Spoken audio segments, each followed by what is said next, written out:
Yes, because if you come in our place, there's so many people around you always chit-chatting, and you don't know that they say that you already, it's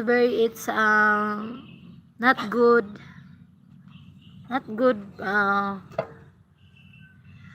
I don't know how to speak like that Bisaya.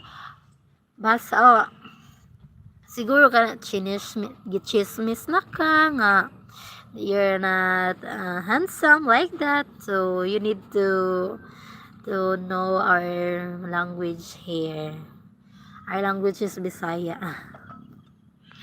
Yes. Yes, like Marites. They always chit chat and manira sa'yo.